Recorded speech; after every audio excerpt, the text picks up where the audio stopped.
मुझसे है सांसों की तुझ में रवानी, मैं ना रहा तो रहेगा न पानी। मुझसे है सांसों की तुझ में रवानी, मैं ना रहा तो रहेगा न पानी। मैं तेरा हिस्सा हूँ, तू मेरा हिस्सा है, मुझसे ही तू जिंदा है। ना काटो मुझे दुखता है, ना काटो मुझे बड़ा दुखता है।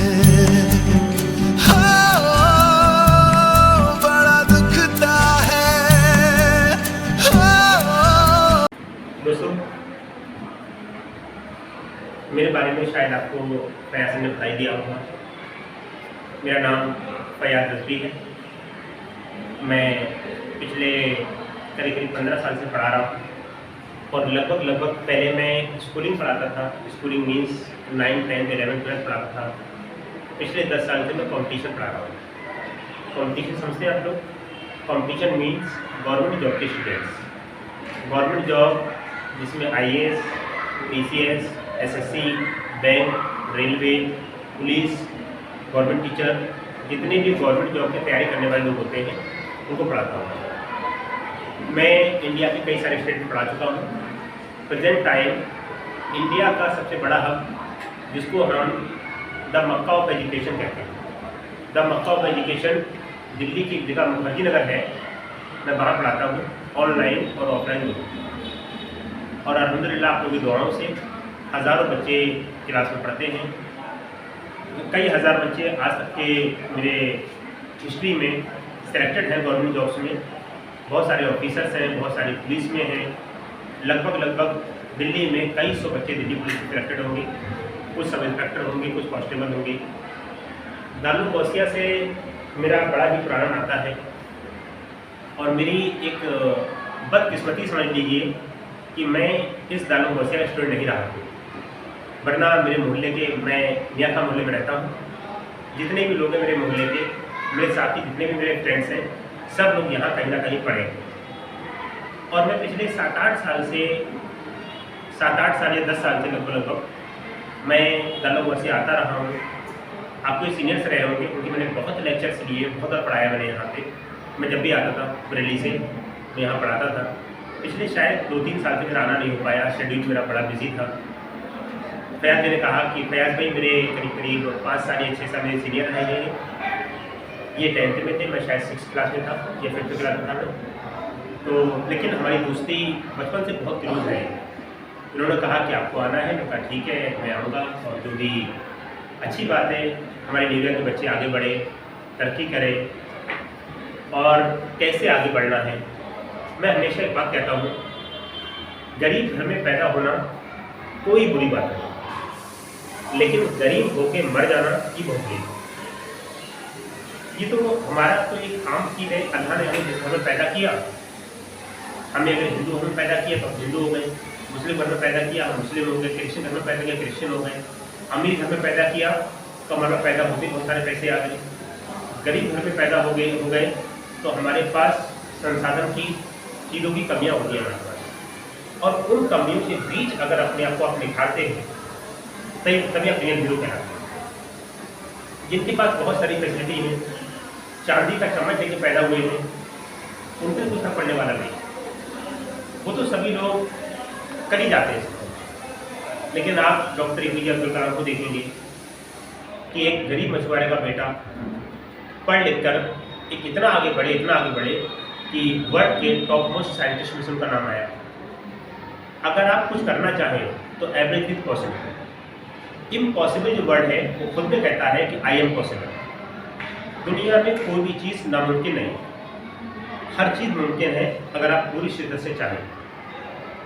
अगर आप लोग मूवीज़ भी देखते होंगे, कई मूवीज़ में, एक मूवी में शायद पढ़ने वाला था, अगर किसी को शिद्दत से चाहो तो सारी कायनात उसे मिलाने की साजिश में लग जाती है।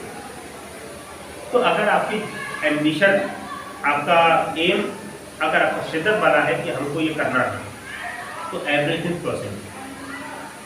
बहुत खुशी की बात है, यहाँ बेटियाँ निज़ाम में हैं। निज़ाम में बेटियाँ आजकल जेट उड़ा रही हैं, बड़ी बड़ी अच्छी पोस्ट पे जा रही हैं। एक तो मेरी फ्रेंड है जो टीसीएस बनी है। तो एवरीथिंग इज़ पॉसिबल, बशर्ते क्या हमको पढ़ना कैसे है, कैसे नहीं पढ़ना है, इनके बारे में आपसे बातें करूँगा बहुत सारी कि कैसे पढ़ना। और होता क्या है, जब बच्चा छोटे क्लास में होता है 7, 8, 9, उसे लगता है अभी क्या है, अभी हम 12th करेंगे, फिर ग्रेजुएशन करेंगे, उसके बाद गवर्नमेंट जॉब की तैयारी करेंगे, तब हम पढ़ लेंगे। लेकिन नहीं, गवर्नमेंट जॉब की तैयारी आपकी 9th क्लास से स्टार्ट हो जाती है। जो आप 9th में हिस्ट्री, ज्योग्राफी, पॉलिटी पढ़ते हैं, जो आप 9th में साइंस पढ़ते हैं, जो आप 9th में मैथमेटिक्स पढ़ते हैं, इंग्लिश पढ़ते हैं, ये सभी आता कॉम्पिटिशन है। कॉम्पिटिशन कोई अलग चीज़ है। लाइफ में हमेशा एक बात याद रखना कि कभी भी मायूस मत होना, कभी मत सोचना कि हमारे पेरेंट्स के पास बुक्स लाने के लिए पैसे नहीं हैं, कभी मत सोचना कि हमारे पेरेंट्स बहुत गरीब हैं, मजदूरी करते हैं। लेकिन बच्चों एक बात हमेशा याद रखना, आप मेरे छोटे भाई बहन हैं, हमेशा एक बात याद रखना कि किसी एक पीढ़ी को तो मेहनत करना पड़ेगी। वो मेहनत आपके पापा की पीढ़ी करें बदलने के लिए, वो मेहनत आप लोग करें, या वो मेहनत आने वाली आपकी जनरेशन करे। तो इससे बेटर तो यही है कि आपके बच्चे आके मेहनत करें, आप ही मेहनत कर लो। शायद अगर आप लोग मेरे बारे में जानते हो तो मेरे अब्बा भी सब्जियाँ काम करता नेपाल में, और सब्जी काउंसिल में मुझे हमें पढ़ाया, और आज अल्हम्दुलिल्लाह इंडिया के टीका टीचर जिस मेरा नाम है। मुखर्जी नगर में आपके द्वारा से टीचर नाम है। और शायद अगर आपको मेरे बारे में पता हो किसी को, तो 4 साल मेरी सब्जी दुकान में रही, सन 2000 से लेकर 2005 तक, करीब 5 साल नियर अबाउट यहाँ मुझे मैंने सब्जी भी बेची है, मैंने और भी काम किए हैं। लेकिन कभी मैंने ये नहीं सोचा कि मैं पढ़ाई छोड़ के मैं कोई काम कर लेता हूँ। तो पढ़ाई में अगर 100 रुपये 200 रुपये पर डे के खर्च हो रहे हैं, कोई और काम करूँगा, मैं 100 रुपये लेके आऊँगा, तो मेरा बेनिफिट हो जाएगा, मेरी फैमिली चल जाएगी। मेरे माँ बाप ने ये नहीं सोचा, उन्होंने ये भी सोचा कि हम चटनी रोटी खा लेंगे, तो हम बच्चों को पढ़ाएंगे। और मैं हमेशा कई सारे अच्छे अच्छे स्कूल में पढ़ा, जैसे नेविया का टॉप का निशान मॉडल स्कूल बहुत अच्छा हुआ करता था, झुंडा वाली छठी पे, मैं वहाँ पढ़ा हूँ।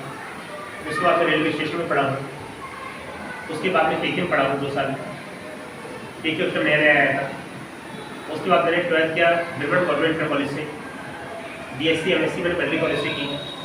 बर्ली कॉलेज का नाम अपने आप में एक नाम है। और मेरी लाइफ में मैंने बहुत कुछ चीज़ें चेंज की हैं। मैंने पॉलिटिक्स भी की, मैं बरेली कॉलेज से इलेक्शन भी लड़ा हूँ। तो लाइफ में कुछ छोड़ा नहीं है ऐसा जो मैंने ना किया। बरेली में एक रजवी क्लासेस नाम से मैंने कोचिंग सेंटर चलाया, जिस कोचिंग सेंटर का नाम पूरे बरेली में नाम था उस कोचिंग सेंटर का, और उसको भी चलाया। तो एकदम मैंने इतने डिसिप्लिन वे में चलाया, इतने अच्छे से चलाया, ताकि उस कोचिंग का नाम नहीं था। तो हमेशा लाइफ में कभी मायूस मत होना, लाइफ में ये मत सोचना कि हमारे पास प्रॉब्लम्स है। हमेशा सोना होता है ना, सोना गोल्ड, सोना जब तक तपेगा नहीं जब तक चमक आएगी। तो सोना जितना तपता है उसके अंदर उतनी ही चमक आती है। तो जो जितना तपेगा वो उतना चमकेगा। और सक्सेस का, सफलता का वो शॉर्टकट नहीं होता। और मैं खास तौर पर बेटियों कहना चाहूँगा कि बेटा तुम लोग तो पीछे मत रहना, तुम लोग जरूर आगे बढ़ना। मेरी भांजी भी आपकी तरह 10th क्लास में है, और वो आलिमा का कोर्स भी कर रही है, 10th भी कर रही है। लेकिन मैंने उसको सोच रखा है कि उसको मैं MA कराऊंगा, PhD कराऊंगा, लेक्चरर बनाऊंगा उसको, या जो भी उसका मन होगा। उस पर प्रेशर नहीं करूँगा ये बनना है, जो भी उसको शौक होगा वो बनेगी वो। मैं खास तौर पर कहता हूँ कि बेटियाँ जॉब ज़रूर करें। माँ बोलेंगे जॉब मिलेगी, और हमारे यहाँ पे एक मिसकॉन्सेप्ट बहुत ज़्यादा है कि मुसलमान को जॉब कहाँ है। ये सब मन गढ़ंत बातें हैं, सब झूठ है, सब फेक है। हम लोग मकार हैं, जॉब नहीं, जॉब बहुत सारी। हमारे बहुत सारे स्टूडेंट मुस्लिम ऑफिसर बनते हैं, बहुत सारे स्टूडेंट हमारे पुलिस बनते हैं, उन्हें जॉब कैसे मिल रही है? अभी कई सारी लड़कियां, मुस्लिम लड़कियां पीसीएस बनी, कई सारे लड़के बने, वो कहाँ से बन रहे हैं? ये सब झूठी बातें हैं। ये होता क्या है, हम बाहर पढ़ने के लिए गए, हम बाहर पढ़ के आए, नकारा थे, मेहनत किया नहीं, जॉब मिली नहीं, तो आगे कह देंगे झूठ, आपको स्टेटस दिखाने के लिए कि मुसलमान को जॉब, जबकि वहाँ अगर आप हार्ड वर्क करेंगे तो हमेशा एक बात याद रखना, मेहनत कभी ज़ाया नहीं करती, मेहनत कभी बेकार नहीं करती। अगर आप हार्ड वर्क करेंगे तो इतना सक्सेस भले ही देर से मिले, जब सक्सेस मिलेगी तो आपकी बहुत शानदार होगी। पेशेंस, सक्सेस के 3 फार्मूले हैं। एक फार्मूला मैं आपको बताऊंगा, ये है, ठीक है। सक्सेस का अगर आप देखेंगे, मेरे पास एक फार्मूला है जिसको कहता हूँ पी क्यू के बारे में अगर आप जानेंगे तो पी क्यू का मतलब है 3 बार पी। पहला पी प्रैक्टिस, अभ्यास, दूसरा पी पेशेंस, सब्र, और तीसरा P punctuality, continuity. Practice, patience, punctuality, अगर ये तीनों चीज़ आपके अंदर है तो आपको सक्सेस होने से कोई नहीं हो सकता। और बच्चे सक्सेस कौन नहीं होते, मैं आपको बता दूँ। टीचर्स ने आपको पढ़ाया, मानिए हिस्ट्री को चैप्टर पढ़ा दिया, क्वेश्चन लिखा दिया, आंसर लिखा दिया, आप क्वेश्चन और आंसर रट लाओगे, एग्जाम में तो मार्क्स ला सकते हो, लेकिन आप जिंदगी में बहुत ज़्यादा तरक्की से नहीं कर सकते। अगर हैबिट ऑफ रीडिंग बुक्स अगर आपकी नहीं है तो आप बहुत ज़्यादा तरक्की नहीं कर सकते। हमेशा लाइफ में एक बात याद रखना, टीचर्स के ऊपर कभी डिपेंड मत रहना। टीचर ने हिस्ट्री को कोई चैप्टर पढ़ाया आपको, और जो क्वेश्चन आंसर लिखा दिए, सिर्फ वही क्वेश्चन आंसर याद नहीं करना है। बुक उठाओ अपनी, हो गया पूरा बुक, पेंसिल लो, अंडरलाइन करके एक ही लाइन पढ़ डालो। जब उससे आपके अंदर समझ आएगी, उसके आपके अंदर चीज़ें आएंगी, वो चीज़ें आपको बहुत आगे चलेगी। और हमेशा लाइफ में उतार चढ़ाव के लगे रहते हैं, कभी गरीबी, अमीरी, बहुत सारी चीज़ें। मैं अभी सर को बोल रहा था कि ये वही दारुल वसीया है जो दारुल वसीया बचपन से देखता आया हूँ। इस दारुल वसीया में मैं 3 साल पहले तो मैंने बहुत सारे लेक्चर्स दिए यहाँ पे, मैं पढ़ाने आता हूँ, मुझे पढ़ाने का बड़ा शौक है। मैं जब भी घर आता हूँ तो मैं आता था यहाँ पे, लेकिन पिछले 4-5 साल से इतना बिजी शेड्यूल हो गया कि नहीं आ पाया मैं एकदम, बिल्कुल ना तो ड्रेसअप था यहाँ पे शायद, ठीक है ना, और ये फील्ड भी ऐसी था, बिल्कुल भी खड़ी होती थी यहाँ पे जनरली, लेकिन एकदम चेंज हो गया। और एकदम जब मैं पिछले काफ़ी टाइम से मैं देख रहा था कि क्वालिटी एजुकेशन, बच्चों का प्रेजेंटेशन, मैंने आपका 15 अगस्त का देखा, वीडियो देखा मैंने आप लोगों का, तो मुझे लग ही नहीं रहा था, मुझे लग रहा था ये कोई कॉन्फिडेंस स्कूल है। ट्रूली मैं अपनी तारीफ नहीं कर रहा हूँ, मुझे सब तारीफ नहीं करना चाहिए इंसान की, लेकिन जब मैंने 15 अगस्त का प्रोग्राम देखा, मुझे लग नहीं रहा था ये वही दारुल वसीया है, तो मुझे लग रहा था ये दारुल वसीया को चेंज करेगा। और इतनी लोएस्ट फीस में, इतने कम संसाधन में बच्चे अगर ऐसा कर रहे हैं, मैंने आपकी क्विज देखे, जो आप लोग जीके की क्विज होते हैं, बहुत सारी चीज़ें होती हैं, इतनी तरक्की कर रहे हैं आप लोग, इतना आगे जा रहे हैं, तो आई होप इस दारुल वसीया से बहुत सारे ऑफिसर्स निकलेंगे, बहुत सारे हमारे बड़े टीचर्स निकलेंगे यहाँ से, बहुत सारे पुलिस में निकलेंगे हमारे यहाँ से, जिन जिन बच्चों का जो सपना है वो अपनी उड़ान भरेंगे और पक्का भरेंगे। और मैं आज आप लोगों से एक बहुत वादा करना चाहता हूँ कि मेरी हेल्प जब जब होगी, क्योंकि मेरे ऊपर कर्ज है दारुल वसीया का, मैं अपने कस्बे का है, मैं आप ही का भाई हूँ, इसी कस्बे का बेटा हूँ मैं, तो मुझसे जो जो हेल्प हो सकेगी दारुल वसीया के लिए, चाहे पढ़ाने के लिए कर्ज हो, चाहे पैसे हो, कोई भी मदद होगी, मैं हमेशा हमेशा इसके लिए साथ रहूँगा आप लोगों के। और आपके कोई भाई बहन बड़े हों जो कॉम्पिटिशन की तैयारी करते हों, उनको मुझसे जो भी हेल्प चाहिए, मैं हमेशा हमेशा हेल्प करूँगा आप लोगों की। मैं चाहता हूँ हमारे यहाँ के बच्चे आगे बढ़े, गवर्नमेंट जॉब में जाए। बहुत सारे लोगों का सवाल होता है कि आप दिल्ली पढ़ाते हैं, आपने गवर्नमेंट जॉब क्यों नहीं की, आप चाहते तो गवर्नमेंट जॉब हो जाती। मैं ट्रूली बताऊँ कि मुझे गवर्नमेंट जॉब में इंटरेस्ट नहीं, मुझे इंटरेस्ट उन चीज़ों में है वैसे तो हमारे यहाँ, मैं मुस्लिम हूँ तो हमारे यहाँ प्राइस होना थोड़ा सा अच्छा नहीं माना जाता है, ठीक है ना। जब बच्चे आते हैं मेरे पास 3 स्टार लगाते हैं, एक्साइज इंस्पेक्टर आते हैं, इनकम टैक्स इंस्पेक्टर आते हैं, जब वो आपके पैरों पड़ जाते हैं ना, मुझे सुकून मिलता है, वो सुकून गवर्नमेंट जॉब में नहीं मिलता। बहुत सारे मेरे पास करीब करीब 40 साल के लोग पढ़ते हैं मेरे पास। एक बरेली में अभी 5 लोग ऐसा ही बने हैं मेरे एक बैच से, सब इंस्पेक्टर, और दिल्ली के सब इंस्पेक्टर की वैल्यू SHO से ज़्यादा होती है। जो सब इंस्पेक्टर मेरे पास 5 बने हैं अभी, वो आर्मी से रिटायर्ड हैं। बरेली एयरफोर्स में एक हैं साहब, वो कहते हैं, उनकी एज है 41 ईयर्स, 41 साल, और कहते हैं I am the biggest fan of you, और बोलते हैं मैं आपसे एक बार मैं आपको देखना चाहता हूँ। तो जब ये वर्ड्स होते हैं, जब ये कमेंट्स होते हैं, जब हमको व्हाट्सएप पे, टेलीग्राम पे, इंस्टाग्राम पे हमको कमेंट्स करते हैं, तो ये बड़ा फील होता है, तो लगता है हम लोग कुछ अचीव कर लिया है। मैं आपको भी एक वीडियो दिखाऊंगा मैं अपनी, जिसमें बहुत सारे बच्चे पढ़ते हैं, कैसे बच्चे पढ़ते हैं दिखाऊंगा मैं आप लोगों को। किसी का क्वेश्चन करना चाहता हो, कुछ बनना चाहता हो, कुछ लीजिए, शर्माइए मत। हमेशा एक बात याद रखना, education is the barrier in the carrier of student. जो हेजिटेशन है आपके अंदर, जो आपके अंदर शर्माहट है, ये कैरियर में सबसे बड़ी रुकावट है। और मैं तो आपका भाई हूँ, मैं कोई टीचर नहीं, ना मैं कोई स्पीकर हूँ, ना मैं मोटिवेशनल स्पीकर हूँ, ना मैं यहाँ पे कोई गेस्ट आया हूँ। मैं तो एक आपके भाई की नियत से यहाँ पे आया हूँ। तो भाई बहनों में और भाई भाई में क्या शर्माहट है, आप आराम से मुझे पूछिए, एकदम आप मेरे, हो सकता है आप में से कई सारे मेरे रिलेटिव भी हो सकते हैं। मैं एक्चुअली न्यूलिया रहता कम हूँ, तो मैं लोगों को थोड़ा सा जानता कम हूँ कि छोटे बच्चे ये कब छोटे से बड़े होकर नहीं पता। कई सारी हो सकता है मेरे यहाँ पे बहन भी होगी, भाई भी होगी, कई सारे हो सकता है मेरे भांजे भतीजे भी हो सकते होंगे। तो इस बच्चे मुझे लग रहा है मैंने कहीं देखा है, हाँ मुझे लग रहा है मैंने कहीं देखा है शायद। बोलो बेटा, कोई कुछ क्वेश्चन पूछना है? कुछ बेटा, शर्मा लाइफ में कुछ बनना हो। हाँ बेटा, हाँ पूछिए। IPS बनना, खड़े हो जाइए बेटा।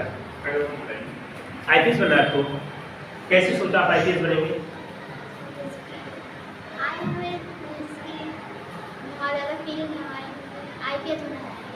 ठीक है, तो IPS के लिए फर्स्ट ऑफ ऑल सबसे पहले आप किस क्लास में? 8th क्लास में, ठीक है ना। इसका ब्रीफ मैं आपको बाद में बताऊंगा, पहले आप हल्का हल्का सुन लीजिए। इसमें सबसे पहले आप लोग कीजिए 12th, ठीक है ना। आप 10th अच्छे से कीजिए, और 11th और 12th क्लास में आप साइंस साइड मत लेना, आर्ट साइड ले लेना, ज़्यादा बढ़िया है। 12th करने के बाद में प्राइवेट BA कर लेना, प्राइवेट डेवलप कर लेना, BA कर लेना, उधर BA चलता रहेगा। और इधर आप उसकी UPSC बोलते हैं, उसको क्या बोलते हैं? UPSC, union public service commission. तो UPSC का एक एग्जाम होता है UPSC का, उसके अंडर में आते हैं IAS, टॉप रैंकर को मिलता है IAS जिसको हम DM कहते हैं। उसके सेकंड रैंक पे आता है IPS, इंडियन पुलिस सर्विस, जिसको बोलते हैं हम SSP या SP कहते हैं उसको, ठीक है ना। उससे नीचे आता है IFS, इंडियन फॉरेन सर्विसेज, फिर आता है IRS, इंडियन रेवेन्यू सर्विसेज, ठीक है ना। तो ये रैंक वाइज आता है। तो एग्जाम में क्या होता है UPSC, तो हम UPSC का फॉर्म भरते हैं, और फॉर्म भरने के पूरी की पूरी लाइफ में हमको 6 अटैम्प्ट मिलते हैं जनरल के लिए। तो 6 अटैम्प्ट में अब पहले आपका प्री एग्जाम होगा, उसके बाद आपका मेंस एग्जाम होगा, और मेंस के बाद आपका इंटरव्यू होता है। तो अगर आप ये तीनों एग्जाम क्वालिफाई कर लेते हैं, तो अगर आप टॉप रैंकर हैं तो आप IAS बन जाएंगे। अगर आप IPSC लेना चाहते हैं तो आप IPS भी ले सकते हैं। उसके लिए थोड़ा सा डेडिकेशन, वहीं PQ 9th क्लास से आप करेंगे चीज़ों को, मैं आपको बाद में बताऊँगा पूरा ब्रीफ में, तो आप IPS हो जाएंगे। लगन बेटा, गरीबी कभी आड़े नहीं आएगी, हमेशा शिक्षा कहते हैं, BR अम्बेडकर साहब कहते हैं, शिक्षा शेरनी का वो दूध है जो जितना पिएगा उतना दहाड़ेगा। तो education is the most powerful weapon. तो अगर आप एजुकेटेड हैं, दुनिया में कुछ भी कर सकते हैं। और बेटा, जो आपसे ये बोले कुछ जॉब नहीं है, उसका आप शांत बैठे, जॉब है। बहुत सारे IAS और IPS और IFS हमारे यहाँ पे बहुत सारे, लेकिन दुख है हम लोग पढ़ते रहते हैं। मैं एक बैच पढ़ा रहा था करियर विलेज प्लेटफॉर्म में, मैं वहाँ पढ़ाता हूँ। तो उस बैच में 7-8 हज़ार बच्चे लाइव पढ़ते हैं, लाइव बच्चे 7-8 हज़ार और ओवर इंडिया पढ़ाता हूँ। मुस्लिम नाम आते हैं पता कितने, लगभग 20। अब हम 8,000 में 20 पढ़ेंगे तो सिलेक्शन कितने होगा? जब हम पढ़ेंगे नहीं तो सिलेक्शन कहाँ से? और कोई बेटा पूछो भैया, पूछो बेटा, पूछो, शर्माइए नहीं। बेटा आपका भाई होगा शर्मा, डॉक्टर भाई, ठीक है। आपको डॉक्टर बनना है, कौन सा डॉक्टर बनना है बेटा? नहीं बेटा, एमबीबीएस एक नॉर्मल डॉक्टर होता है, उसके आगे बच्चे को उसके आगे स्पेशलाइजेशन होता है कि आपको ऑर्थो बनना है, हड्डी वाला बनना है, न्यूरो बनना है, माइंड वाला बनना है, कार्डियोलॉजिस्ट बनना है, हार्ट वाला बनना है, ठीक है ना, माइंड वाला, न्यूरोलॉजी कहते हैं उसको। और न्यूरोलॉजी में 2 होते हैं, एक होता है न्यूरो फिजिशियन, एक होता है न्यूरो सर्जन, ठीक है ना। तो इसमें क्या होता है, सबसे पहले आपको 10th करना होगा, 10th कीजिए, उसके बाद आपको 11th क्लास में वीडियो ज़्यादा लोग तो नहीं हो रही, वीडियो ज़्यादा लोग तो नहीं हो रही, ठीक है ना, कोई बात, हाँ ठीक है ना। इसके बाद क्या होता है, आपको 11th क्लास में आपको पीसीबी लेना पड़ेगी, physics, chemistry, bio, Hindi, English, ये 5 सब्जेक्ट आपको लेना पड़ेंगे। आप बायो से 12th कर लेंगे, जो आप 11th में पढ़ेंगे 12th में पढ़ेंगे वही आपके एग्जाम में आए, इसे बोलते हैं नीट एग्जाम। क्या बोलते हैं? नीट। नीट का जो एग्ज़ाम होता है, इसमें अगर आपकी अच्छी रैंक है तो आपको एमबीबीएस मिल जाएगा, उससे लोअर रैंक है तो आपको BAMS मिल जाएगा जो आयुर्वेदिक कहलाता है, उससे और नीचे रैंक है तो BOMS मिल जाता है, यूनानी कहलाता है, एक BHMS होता है, होम्योपैथी होता है, तो ये सब, और BDS होता है, दांत वाला होता है, डेंटल। तो अगर आपकी अच्छी रैंक है तो आपको एमबीबीएस मिल जाएगा, एमबीबीएस में आपका एडमिशन हो जाएगा किसी भी गवर्नमेंट या प्राइवेट कॉलेज में, 4.5 साल का आपका एमबीबीएस होगा, 1 साल की आपकी ट्रेनिंग और होती है, तो आप नॉर्मल डॉक्टर बन जाते हैं। उसके बाद फिर आपको करना पड़ेगा MS या MD, सर्जन बनना है, ऑपरेशन करना है तो आप MS बन जाएंगे, ठीक है ना। अगर आपको नॉर्मल जैसे SK अग्रवाल डॉक्टर है ऐसे बनना है तो आप लोग MD करेंगे। MD में अलग अलग वो होते हैं, फिजिशियन होता है, कार्डियो होता है, हार्ट का होता है, बहुत सारे अलग अलग होते हैं। MS भी अलग अलग होते हैं, एक होता है जनरल सर्जरी जो नॉर्मल ऑपरेशन करते हैं, एक होता है माइंड वाला, उसको हम MCH का भी एक कोर्स होता है, वो होता है, ठीक है ना। तो MS के बाद MCH भी होता है, इसमें न्यूरोलॉजी कहलाता है, हार्ट वाला कार्डियोलॉजी कहलाता है, स्किन वाला डर्मेटोलॉजिस्ट कहलाता है, ठीक है, और कैंसर का ऑन्कोलॉजी कहलाता है। तो ये अलग अलग डिपार्टमेंट है, आप किस डिपार्टमेंट जाना चाहते हैं तो एमबीबीएस के बाद में चूज करना है। तो फर्स्ट ऑफ ऑल आपको एमबीबीएस करना है, डेंटल करना है तो BDS करना है। बहुत अच्छी लाइन है, इस लाइन में आप 9th क्लास से कंटिन्यू करेंगे तो आपका विदिन कहीं आपको जाने की जरूरत नहीं है। आजकल ऑनलाइन कोर्स इतने सस्ते हैं, 5-6 हज़ार रुपये में ऑनलाइन कोर्स मिल जाते हैं, आप घर पे बैठ के पढ़ सकते हो और आप एमबीबीएस बन सकते हो। मत सोचना हमारे पापा बीमार है, वो हमारे पापा गरीब हैं, सॉरी मैं चाहता हूँ कि गरीब हैं कि हम नहीं कर सकते, एवरीथिंग इज पॉसिबल। और बाकी आप लोग कीजिए, जो भी हमसे हेल्प चाहिए होगी हम हर एंगल से आपकी हेल्प करेंगे। अगर यहाँ पे बच्चे इस लायक होंगे, कॉम्पिटिशन के लायक होंगे कि कॉम्पिटिशन में आगे बढ़ना चाहते हैं, आगे जाना चाहते हैं, उनको फाइनेंशियली वो इस लायक नहीं है कि वो उनके पापा आगे आपको पढ़ा पाए, हम आप लोगों को बनाएंगे।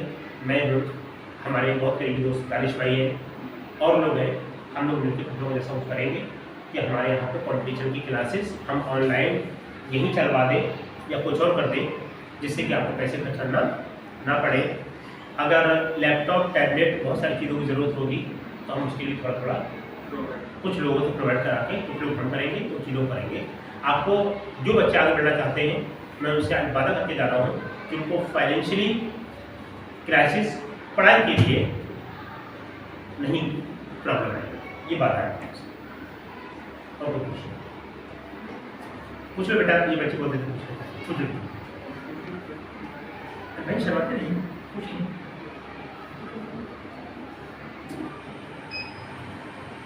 मैं से ये कहता हूँ कि तुम्हारे पास अपॉर्चुनिटी बहुत है, बहुत अपॉर्चुनिटी। बेटा देखो, मेरी लाइफ में पता क्या था ना, मेरी लाइफ में बड़े, क्योंकि मैं आपको बाद में शुरू करूँगा, लंबी हो जाएगी वीडियो। क्वेश्चन कोई और पूछ लो, फिर मैं आपको वीडियो ऐड कर देते हैं।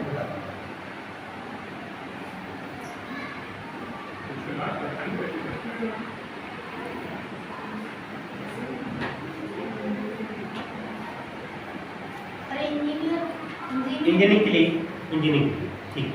बेटा इंजीनियरिंग के लिए क्या होता है कि आपका पहले 10th हो जाएगा मैथ से, और मैथ लेना एडवांस मैथ लेना, जिसको हम उच्च गणित कहते हैं। एक होता है प्रारंभिक गणित, एक होता है उच्च गणित, है ना, एडवांस में वो ले लीजिएगा 10th में। उसके बाद आप 12th कर लेंगे, 11 12 मैथ से, PCM physics chemistry maths, 2 subject और होंगे, हिंदी और इंग्लिश, 5 हो गए। आप 12th और जितना 11 12 में पढ़ेंगे वही आपके इंजीनियरिंग के एग्जाम में आएगा। इंजीनियरिंग में सबसे बड़ा एग्जाम होता है IIT, Indian institute of technology, जिसके इंजीनियर जब निकलते हैं तो उनको करोड़ों रुपए का पैकेज मिलता है साल। IIT करने IIT में केवल आपको 2 अटेम्प्ट मिलते हैं। जिस साल 12th करेंगे उस साल एग्जाम में बैठ पाएंगे, और एक साल अगले साल और बैठेंगे। 2 साल में सिलेक्शन हुआ तो ठीक, बनना आपको बाहर कर देंगे। इंजीनियरिंग को बोलते हैं BTech, bachelor of technology. There are 2 types of BTech. एक रियल बीटेक होता है जो IIT होता है, अलीगढ़ कराता है, जामिया कराता है, और बहुत सारे बड़े से। एक बीटेक, प्लीज़ कोई गुरु माइंड करने वाली बात हो, बरेली में बहुत सारी दुकानें खुली हैं, राष्ट्रीय सिद्धिविनायक टीचर, बहुत सारी दुकानें खुली हैं। एक बीटेक यहाँ से भी होता है। इनके इलेक्ट्रिकल बीटेक को ये बोर्ड खोलना नहीं आएगा बिजली का, और बंद कैसे होगा। मैं आपको ट्रूली बता रहा हूँ, जब इनके बीटेक को ये नहीं आएगा वो लाइफ में क्या करता है। तो ऐसे इधर बीटेक करना बेकार है। तो अब IIT में बनिए, IIT करेंगे, करोड़ों का पैकेज होगा, अपनी जनरेशन को, अपने एरा को बिल्कुल सुधार करें। लाइफ में कभी मूव मत करना। बहुत सारे लोग क्या बोलेंगे कि बेटा दोपहर तक स्कूल चले जाओ, दोपहर बाद टेलर की शॉप पर पहुँच जाओ या मैकेनिक की शॉप पर पहुँच जाओ, ये काम बिल्कुल मत करो। क्योंकि जहाँ बचपन में पैसे का लालच लगा, फिर आप पढ़ाई की तरफ नहीं कर पाएंगे। और स्टूडेंट कितना भी अमीर घर का बच्चा क्यों ना हो, स्टूडेंट लाइफ में पैसों तंगी रहती है हमेशा। आप कितने भी अमीर घर से क्यों ना रहे, लेकिन स्टूडेंट लाइफ में पैसों की हमेशा शॉर्ट रहती है। आपका मैंने 500 रुपये की शर्ट लेने का, तो जेब में 400 रुपये। जब जेब में 1500 हो जाएंगे तो आपका मन 2000 की शर्ट लेने को होगा नहीं होगा। तो स्टूडेंट लाइफ में हमेशा हम लोग शॉर्ट रहते हैं। और फिर जब पैसे आप कहीं टेलर शॉप पर जाएंगे तो डेली हमको 10 रुपये मिल जाएंगे, यहाँ 10 खर्च करना पड़ रहा है, वहाँ 10 मिल रहे हैं, तो आपका रुझान उस तरफ ज़्यादा बढ़ जाएगा। और मैं एक बात बेटा हमेशा कहता हूँ, लाइफ में याद रखना कि जिसने जो आज 6 घंटे मेहनत नहीं कर पाएगा किताबों के साथ, वो कल 12 घंटे मजदूरी करने की तैयार है। या तो बेटा बचपन से लेकर 20 साल की एज तक मेहनत कर लो, तो आने वाले 40 साल 60 साल की एज तक आपके आराम से कर लेंगे। और या इन 20 साल बहुत मस्ती कर लो, आराम कर लो, तो जो आने वाले जो आपके 60 साल हैं वो प्रॉब्लम है। आप देखते हो बुजुर्ग आदमी जिनसे लगेगा चल भी नहीं मिला, नशा खींच रहा है, क्या है, उन्होंने अपने बचपन में, जवानी के दिनों में सही स्टेप नहीं उठाया। कोई और क्वेश्चन? नहीं ना? बहुत अच्छा लगा मुझे आप लोगों से मिलके। और दानिश बसिया हमारा अपना है, और मेरी हमेशा दुआएं रहती हैं कि स्कूल बहुत तरक्की करे। और 6 महीने से तो मैं इतना इंस्पायर हुई इस स्कूल से, इसकी क्वालिटी से, मतलब फयाज भाई ने एकदम चेंज कर दिया स्कूल, एकदम चेंज कर दिया स्कूल। तो मैंने यहाँ पे कंप्यूटर देखा, मैंने आपके इसमें वीडियो में देखा मैंने आप लोगों का, फिर और बहुत सारी चीज़ें देखी, तो मुझे इतना खुशी हुई, इतना मुझे वो हुआ कि अब मैं लगभग हर 2 महीने में मैं घर आता हूँ। मैं जब भी आऊँगा तो हमेशा मैं जितनी बार आऊँगा उतनी बार मैं दानिश से ज़रूर आऊँगा, आप लोगों से ज़रूर मिलूँगा। आप लोग मेरे अपने छोटे भाई बहन हैं, तो मुझे बहुत खुशी होती है। और बहुत बहुत आप लोगों के लिए मेरा प्यार, मेरी दुआएं हमेशा आपके साथ हैं। आप लोग बिल्कुल मेरे छोटे भाई बहन हैं। कभी भी प्रॉब्लम हो अपने भाई से डिस्कस करना, शर्माने की ज़रूरत नहीं है, हमें फैमिली मेम्बर है। बहुत अच्छा लगा, थैंक यू सो मच।